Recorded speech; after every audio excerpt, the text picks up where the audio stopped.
Bienvenidas y bienvenidos al podcast Consulta Psicológica, un espacio de salud mental y bienestar integral. La Escuela de Ciencias Psicológicas de la Universidad de San Carlos de Guatemala, a través del programa de divulgación del Instituto de Servicios de Investigación Psicopedagógica ISIPS, conducido por la psicóloga Doris Melissa Parada, presentan el podcast Consulta Psicológica. Un espacio de salud mental y bienestar integral, en donde junto a expertos profesionales y especialistas en la rama de la psicología, abordaremos temas de interés y de valor, explorando las complejidades de la mente y de las emociones, a través de conversaciones significativas que tocan temas que impactan en nuestro día a día. Y donde también conocerás sobre los distintos proyectos, investigaciones y servicios y actividades que la Escuela de Ciencias Psicológicas tiene para la población guatemalteca desde sus distintas carreras y ramas de la psicología. Consulta Psicológica, un espacio de salud mental y bienestar integral, aquí en Universidad 92.1 FM y en las diferentes plataformas de las redes sociales, YouTube, Facebook, Instagram y TikTok. Comenzamos.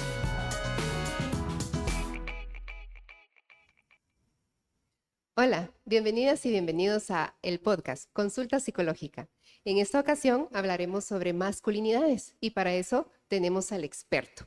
Quiero contarles que él es psicólogo egresado de la Escuela de Ciencias Psicológicas con una maestría en Educación Superior en énfasis en el uso de tecnología de información y comunicación TIC. Es estudiante del doctorado en Ciencias Sociales sobre América Central, Universidad de Costa Rica. Es docente e investigador de nuestra querida escuela. También ha trabajado en varios estudios sobre masculinidades en el contexto universitario desde el 2018, en la línea de investigación de género, feminismos y masculinidades de la Unidad de Investigación Profesional UIP de nuestra querida escuela también. Así que también ha investigado sobre memoria, identidad y organización comunitaria, prevención de VIH, violencia y juventudes. Así que quiero darle la más cordial bienvenida al maestro Herbert Bolaños. Bienvenido, maestro. Gracias por estar acá. Muchas gracias, Doris. Es un gusto. Gracias por la invitación. Y yo creo que, gracias a ti por el espacio. Creo que es importante hablar sobre este tema que ha venido a dar como auge a muchas, a moverse, ¿no? A decir, bueno, ¿qué es esto de masculinidades, no? Y hablar de esto es importante para darle la información a la población sobre este tema, ¿no? Así que, ¿cómo es que surge este tema? Bien, yo creo que la pregunta se puede responder en tres niveles diferentes. Ajá. Quizá el primero, como el más académico, digamos, la investigación en Guatemala sobre masculinidades es poca. La Escuela de Ciencias Psicológicas fue pionera en 2011, hizo una investigación que estuvo a cargo del doctor Jorge Batres y de un equipo de investigación. Ellos exploraron en estudiantes de la universidad qué tan de acuerdo o qué tan en desacuerdo estaban con los mandatos de la masculinidad hegemónica. Nosotros en 2018 entonces quisimos ver, 7 años después, si había cambios, ¿verdad? Lo que ellos encontraron es que, pues efectivamente hay oposición a algunos mandatos, pero hay afinidad todavía con otros. Y pues nosotros revisamos un poco esa pauta, ¿verdad? Lo hicimos tanto a nivel de Campus Central como también en CUNOC, en Quetzaltenango, y en Cunori, en Chiquimula, ¿no? Digamos, de ahí surgió para nosotros el interés de decir cuánto hemos avanzado, porque como bien decías, es un tema que se ha ido posicionando poco a poco, ¿no? Seguro. Luego, un segundo nivel, quizás es el personal. Para mí el tema de masculinidades cobró mucha relevancia en mi vida a partir de un curso sobre cuerpos, erotismos y sexualidades que pude hacer en el Centro Canil, que transformó mucho la forma en que yo veía mi propia masculinidad, ¿no? Y entonces viene también ahí un interés que yo creo que se suma a estas posibilidades de investigar desde la academia. Pero creo que también vale la pena mencionar el tercer nivel, que es dentro de Guatemala. Lo que nosotros hemos encontrado es que el tema vino a ser importante después de mucho trabajo con mujeres, ¿verdad? Atendiendo la violencia contra las mujeres. Claro. Viene la idea en las organizaciones de decir, tenemos que trabajar con los victimarios. Entonces empieza a haber un trabajo de sensibilización para con los hombres, y eso se traslada luego también a trabajar con los empleados, ¿verdad? De las organizaciones. creo que vale la pena mencionar, por ejemplo, que aunque la escuela ha hecho investigación sobre el tema, todavía no hay trabajo de masculinidad dirigido a los empleados de la escuela, ¿verdad? Ni para los docentes, ni para los administrativos. Y sería Creo que interesante hacerlo, ¿no? sería muy interesante, es muy importante que podamos hacerlo y eso es un poco lo que nosotros estamos intentando ahora, ¿verdad? Buscar los mecanismos para que las instituciones atiendan la masculinidad de los hombres, no solo para los que trabajan, sino también con los que trabajan, ¿verdad? Con quienes estamos dentro de las instituciones universitarias. Sí, sería súper interesante. Y para que nuestra audiencia tenga un contexto más de lo que es, ¿qué es hablar de masculinidad? Bien, yo creo que podemos entender la masculinidad como la forma en que se espera que los hombres actuemos, ¿verdad? Esa sería la definición más sencilla, lo que se espera de nosotros los hombres. Y nosotros en la investigación que hemos hecho planteamos una pregunta muy sencilla que le pedimos a las personas que nos digan 3 características esperadas en un hombre y hemos hallado respuestas, podríamos decir, muy sólidas, muy constantes, ¿verdad? Que sea responsable, que sea un proveedor, que sea educado, etcétera. Podríamos decir que eso es la masculinidad. Sin embargo, ya en una mirada más profunda, también tenemos que reconocer que la masculinidad es un tejido de mandatos. Claro. ¿Verdad? No solo hay una expectativa como quien dice, ay, sería bueno, sino hay una obligación de ser. Y nosotros llamamos a estas obligaciones mandatos porque aunque muchas veces las personas creemos que es nuestro deseo, en realidad ese deseo ha sido construido, ¿verdad? Cuando creemos que es nuestra decisión, pero si revisamos bien, esa decisión tiene mandatos de fondo, ¿verdad? Hay voces que desde la infancia estamos escuchando, hay presión social al respecto y vemos que muchas veces esto que hacemos se vuelve lo más adaptativo, ¿verdad? Es como lo mejor que podemos hacer en el contexto en el que estamos y por eso lo llamamos también que es una disposición social. Hay una serie de aspectos de nuestra sociedad que nos hacen a los hombres ser así, ¿verdad? Resulta lo mejor para nosotros, para nuestra familia, para la pareja, para los hijos, etc. Entonces, digamos que esta ventaja de entender la masculinidad no como algo natural, ¿verdad? Estático o como una esencia, ¿verdad? Que tenga que ver ay, es la esencia de los hombres, no. En realidad es lo que la sociedad espera porque la sociedad nos ha puesto roles distintos en función de nuestra biología, ¿verdad? Claro. En función de nacer niño o nacer niña, se construye un rol, lo que llamamos un rol de género, y uno de esos géneros, pues, es el masculino, ¿verdad? Entonces, la masculinidad es el rol que la sociedad construye para quienes nacemos niños, ¿verdad? Y también esto nos permite pensar en que esto se puede cambiar. No es una esencia que no va a cambiar, no es la naturaleza que nos hace ser así, no es un asunto instintivo, sino hay una serie de condiciones sociales que nos hacen ser así. Como los sesgos inconscientes, ¿no? Sí, o sea, desde las distintas ramas de la psicología hay distintos conceptos que nos ayudan a nombrar estos mecanismos, ¿no? Claro, hay sesgos inconscientes, hay construcciones colectivas también, ¿verdad? De cómo ser, hay estereotipos, hay prejuicios. Para nosotros quizás uno de los más importantes, y es el que mencionaba, es el de mandatos, ¿verdad? Estamos mandatados, estamos obligados por la sociedad a ser de una manera. Sin embargo, también hemos hallado que hay oposición a esos mandatos, ¿verdad? Y creo que eso es un poco lo que se está oyendo más ahora sobre la masculinidad. Se habla de nuevas masculinidades, por ejemplo, porque hay personas que estamos escapando a esos mandatos, ¿verdad? Ya, y hablando de esto, ¿verdad? Decías tú, ¿verdad? Que los hombres aprenden a ser hombres, ¿no? Pero hay diferentes formas de aprender, o sea, no es como decías, un mandato y que, no, tenés que ser hombre y los hombres no lloran, por ejemplo, ¿no? Esas cositas que van mermando en la gente, en las personas y dicen, no, sí tengo que tener un papel, un rol ante la sociedad, y que no es así, ¿verdad? Lo importantísimo de lo que acabas de decir es esto, ¿verdad? No tiene por qué ser así. Esto pasa por varios lados. Por ejemplo, estamos muy claros que no es lo mismo ser un hombre rural que ser un hombre urbano, ¿verdad? La masculinidad tiene características locales, decimos nosotros. Hay una forma de ser el mejor hombre posible dentro de cada grupo. ¿verdad? Dentro de los futbolistas, quizás el mejor hombre sea el que anota los goles, ¿verdad? Quizás en otro contexto, en el de las artes, el mejor hombre tenga otro papel, ¿verdad? El de la producción, el de la dirección, yo qué sé. Dentro del ámbito académico hay otra forma de ser el mejor. Y esto tiene que ver con un mandato que hay de fondo. Y es que aprendemos la competencia. La competencia que nos dicen que los hombres somos competitivos, es que a los hombres nos hacen competitivos.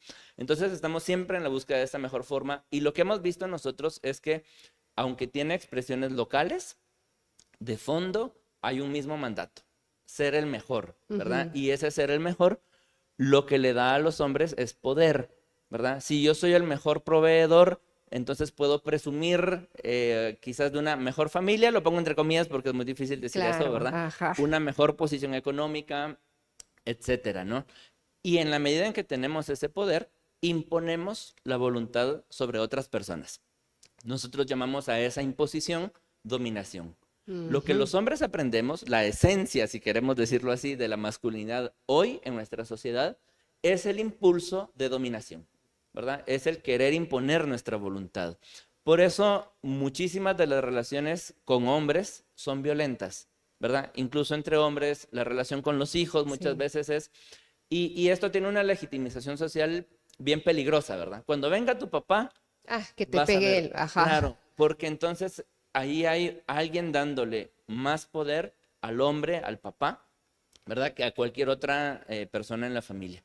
Y así pasa en un montón de dinámicas sociales, ¿verdad? Si es un hombre, se le trata distinto, se somete más, ¿verdad? Frente a esta persona, o se le permiten más expresiones violentas, ¿verdad? Esta cuestión de que los hombres son mal hablados, es que los hombres hablamos con mucha libertad porque tenemos ese poder, porque nos lo dan, ¿sí? Y eso se va trasladando, insisto, a todos los ámbitos, ¿verdad? El deseo de dominación. El trabajo entonces con hombres pasa mucho por reconocer este impulso, pero también por desarticularlo, ¿verdad? Por empezar a preguntarnos, ¿qué pasa si hoy obedezco en vez de mandar? ¿Verdad? ¿Qué pasa si hoy ayudo? Claro, claro. Eso mueve, definitivamente. Se sacude el mundo, ¿verdad? Sí, se sacude el mundo de los hombres, pero eso es fundamentalmente como la clave. Claro que para llegar ahí... Es un proceso. El proceso es muy largo, sí, es un proceso largo. Como sociedad hay pocos espacios en donde los hombres podamos reflexionar, deconstruirnos, digamos, ¿no? Esta palabra también está muy de moda, la deconstrucción de la masculinidad, pero es muy importante porque lo que quiere decir la deconstrucción es que no podemos como borrar todo, ¿verdad? No es un borrón y cuenta nueva, es un reaprendizaje. Entonces vamos ensayando y los hombres necesitamos muchos espacios de ensayo. Quizás aquí hay un aporte muy importante de la psicología. Y es que nos hacemos hombres jugando, ¿verdad? Lo que tú dices, los hombres no lloran, ¿verdad? Esto lo escuchamos en la infancia, pero también en la infancia escuchamos otro montón de, voy a decir, órdenes, ¿verdad? Sí, mandatos, ¿no? Mandatos sí, que nos van diciendo cómo debemos correr, por ejemplo. Recuerdo mucho de un grupo focal que hicimos en 2019, alguien que decía... que estando en el colegio en una excursión, iba corriendo y alguien dijo, ay, miren, corre como niña. Y a partir de entonces está muy pendiente de su cuerpo, ¿verdad? De no mostrarse como niña. Ese juego, ¿verdad? Esa excursión le hizo sentir a esta persona que tenía rasgos de niña, ¿verdad? Rasgos femeninos. Entonces, lo cual no está mal, es que no es como malo ni bueno, pues, ¿verdad? Claro, eso es. Pero tenemos etiquetas, ¿verdad? Decimos que es de niña. Y eso, y entonces cambia. Para los hombres es una alarma porque nos han dicho que tenemos que vernos masculinos, claro. Entonces, en esos espacios de juego aprendemos todo, ¿verdad? Aprendemos a ser bruscos, aprendemos a ser violentos, aprendemos a usar buenas o malas palabras, más allá de lo que la etiqueta sea, ¿verdad? Exacto.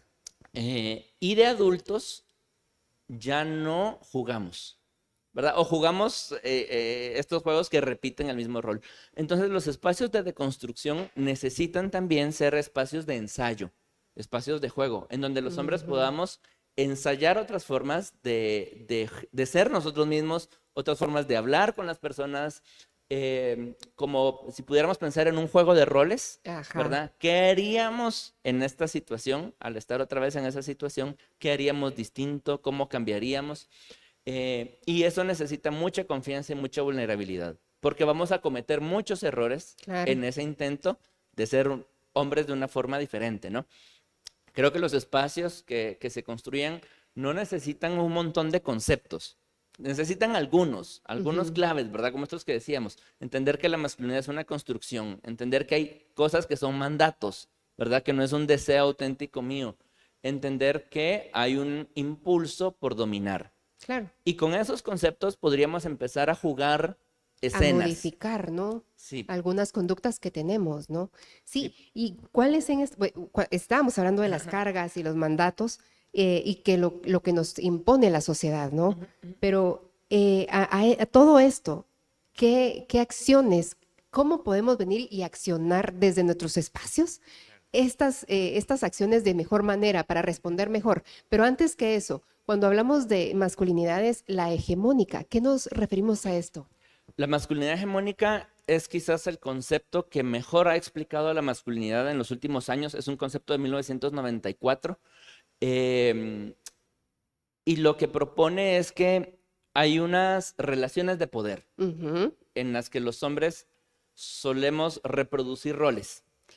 Entonces, aspiramos al rol de masculinidad hegemónica, es decir, a la figura de mayor poder en cualquier lugar, ¿verdad? Lo que decía, en la cancha de fútbol, alguien será el hegemónico, ¿verdad? En la Ujú. academia, alguien más va a ser el hegemónico. Aspiramos a ese rol, pero muchas veces reconocemos que no lo vamos a lograr, ¿verdad? Que no somos el mejor futbolista, que no somos el mejor Claro. para escribir, que no somos el mejor para cantar. Y entonces aceptamos otro rol, ¿verdad? Este rol puede ser el de cómplice, ¿verdad? No soy el mejor, pero soy su amigo, ¿verdad? Y esto es muy evidente para mí en las películas de adolescentes, Ujú. ¿verdad? Está como el protagonista y Ah. tiene siempre un buen amigo, ¿verdad? Un Sí. cómplice en toda su dinámica de poder. Y esto supone que hay también algunos hombres que van a estar subordinados, ¿verdad? Que no van a gozar de los privilegios, que no van a gozar del poder que tienen el hegemónico y su cómplice, o sus cómplices, ¿verdad? A veces es Ujú. un grupo. Y hay también un grupo de hombres que se va a reconocer excluido, marginado, ¿verdad? No va a acceder, no va a jugar, digamos, en esa Dentro del rol. dinámica de poder. Entonces, este concepto de masculinidad hegemónica tiene la gran ventaja de que no nos dice la masculinidad hegemónica es esto, dándole un contenido, sino dándole una dinámica. La competencia de los hombres por ocupar es el lugar de mayor privilegio. Desde ahí entonces se puede entender la competencia masculina, ¿verdad? La permanente competencia masculina, pero Que también siempre tenemos. la marginación de otros. Y dentro de esos otros hay algunos hombres, pero fundamentalmente las mujeres, los niños, ¿verdad? Son los grupos que esta mirada de masculinidad hegemónica les va a decir, nunca vas a hacer esto, nunca vas a tener estos privilegios. Y por supuesto, eso es falso, ¿verdad? Claro. Hemos visto, y es importantísimo verlo, que los espacios que antes solo ocupaban hombres están siendo ocupados ahora también por mujeres y por personas de la diversidad sexual que muchas veces son consideradas menos hombres, ¿verdad? En el caso de ser hombres de la diversidad. Ujú. Esta dinámica, entonces, explicada por la masculinidad hegemónica, nos ayuda a decir, bueno, en mi contexto, en este lugar, Ujú. ¿quién es el que tiene más privilegios? Y a partir de ahí se puede ir deconstruyendo. Esa es la gran ventaja que tiene, ¿verdad? No nos dice ser hombre es esto, sino nos hace la pregunta, ¿qué es ser hombre hegemónico en el contexto en el que estás? Y esa es la intención de poder desaprender, aprender y reaprender, que somos seres humanos que podemos hacer esas modificaciones. No podemos decir, no, yo así soy y siempre seré así. No, ¿verdad? Esa es la... Bueno, y para ya ir como cerrando la entrevista o el podcast como tal, ¿qué acciones podemos tener en nuestros espacios, ya sea laboral, educativo, en la universidad, en cada espacio? ¿Cómo podemos accionar? Ok. Yo quisiera decir 4 cosas, a ver Súper. si el tiempo nos da. Pero Sí, la seguro primera, que sí. la primera es enterarnos de que las cosas están cambiando y eso significa buscar información en redes sociales, en fuentes de investigación, en el podcast, ¿verdad? Sí. En todos los espacios posibles, buscar información reconociendo que las cosas han cambiado. El Ujú. segundo, yo creo que es importantísimo, es hablar del tema, ¿verdad? Hablar del tema, aunque sea para decir, yo quiero aprender, yo quiero saber, yo no sé Ujú. nada, hablar del tema es muy importante, que lo hablemos los hombres, que lo hablen las mujeres, ¿verdad? Que lo hablemos en todas partes. Que se escuche más, ¿no? Este tema. Sí, Ajá. que se escuche más. El tercero es reconocer pequeños cambios, ¿verdad? Empezando por uno mismo, no por los demás, ¿verdad? Sino decir, ok, yo quiero hacer algo distinto hoy, ¿verdad? Ese pequeño cambio que puede ser, voy a nombrar el tema, voy a buscar esto, ¿verdad? Pero ir reconociendo esos pequeños cambios que tienen que ver con que a lo largo de los últimos quizás 50, 100 años, esos cambios también han estado, ¿verdad? Pero es en los últimos 10 en los que hay un énfasis, ¿verdad? Entonces, Hay un cambio. Hay como un tal. cambio. Ujú. Entonces es ir tomando esa misma fuerza, ¿verdad? Como traer a lo micro lo que está pasando en lo macro. Y el último, que yo creo que es importantísimo, es buscar orientaciones cualificadas, ¿verdad? Yo quiero hablar de esto y puedo empezar Sí. hablándolo en mi círculo, pero también luego debo buscar una fuente autorizada, ¿verdad? Alguien que ya haya hecho el camino. Y si te das cuenta, lo he planteado también como un camino en sí mismo, ¿verdad? Claro. Como empezar por informarse, seguir por hablarlo, empezar a notar cambios, mis cambios, pero finalmente acompañarnos de procesos. Y esto lo puede hacer un papá, un maestro, una mamá, una maestra, ¿verdad? Cualquier persona en su contexto puede decir, ¿qué puedo hacer hoy distinto? Y aunque he recibido muchas críticas, empezar a decir todos y todas, ¿verdad? Ajá, Saludar a sí. todos y todas, por ejemplo, es una práctica importantísima para visibilizar a esta población que, explicaba antes con la teoría, ¿verdad? Ha sido marginada, ¿verdad? Las niñas en un espacio, las mujeres en otros espacios. Entonces, ir teniendo esa sensibilidad poco a poco. Y para los hombres en concreto, yo creo que es muy importante no hacer este camino a solas, ¿verdad? Una red de apoyo. Una red de apoyo de otros hombres, ¿verdad? Que nos puedan comprender. Y lo que hemos visto es que muchas veces necesitamos otros hombres, no los amigos de siempre, ¿verdad? No los cuates con los que ya siempre hemos estado. Entonces, la búsqueda de otras amistades, de otras relaciones que me ayuden a cambiar la perspectiva y que me cuestionen un poquito. Eso es fundamental, ¿verdad? Abrirnos al cuestionamiento. Sin eso, el camino es mucho más largo. Claro, y creo que a estar abiertos, ¿verdad? A decir, bueno, Sí. yo puedo cambiar, ¿verdad? Empezar por ahí. Creo que tienes un artículo o un capítulo en un libro, ¿verdad? Cuéntanos, Sí. porque ahí pueden buscar información, ¿no? Sí, bueno, quisiera comentar dos. Uno es Ujú. un texto sobre la psicología y la masculinidad en Guatemala, que es un poco una reseña histórica justamente de estos 30 años más o menos en los que llegamos al tema de masculinidades como tal, porque no empieza por ahí el capítulo. Está en una de las publicaciones de la Unidad de Investigación Profesional, Psicología en Guatemala, en el volumen 2. Y el otro, por esto que mencionaste hace un momento, me parece importante comentarlo, se llama Del discurso al cuerpo. Buenísimo. Nosotros analizamos cómo hay hombres diciendo, yo así soy. Ajá. O sea, soy machista y así soy. Ajá. Y hay un camino desde allí hasta decir, yo he hecho cambios y quiero seguir cambiando. Y un poco este artículo relata las diferentes posturas en las que hemos encontrado algunos hombres, ¿verdad? Seguramente que hay más, pero es probable que cualquiera de los oyentes, ¿verdad? O de quienes nos ven, Ujú. pues se reconozca en ese camino y pueda decir como, ah, bueno, ¿verdad? Sí, esto que relata me pasa o me pasó, Claro. ¿verdad? Ajá. O quisiera un poco experimentar qué es lo que sigue, ¿verdad? En este proceso. ¿Y en alguna página web lo pueden encontrar? En la página de la escuela, Ah, en el perfecto. catálogo de la Unidad de Investigación Ok. Profesional, allí está. Y bueno, Eso es todo. Bueno, agradecemos su atención y gracias, maestro. De verdad que este es un tema muy interesante. Yo creo que vamos a tener que retomarlo en otra ocasión, porque no solo es esto. Hablábamos detrás de cámara que había un montón de temas que abordar, ¿cierto? Pero ya el tiempo nos apremia. Pero de alguna manera, de verdad, muchas gracias. Esta información seguro que les va a servir a toda la población que nos escucha y nos ve. Y espero tenerlo en una próxima, otro podcast, ¿no? con muchísimo gusto, agradezco otra vez la invitación, justamente porque estos espacios son muy necesarios, ¿verdad? Para ir abriendo el tema, para irlo ampliando. Y seguro en comentarios podríamos agregar el enlace para que las personas lo puedan consultar. Súper, sí, yo creo que sí se podría hacer. Así que muchas gracias y nos vemos en otro podcast. Que estén muy bien.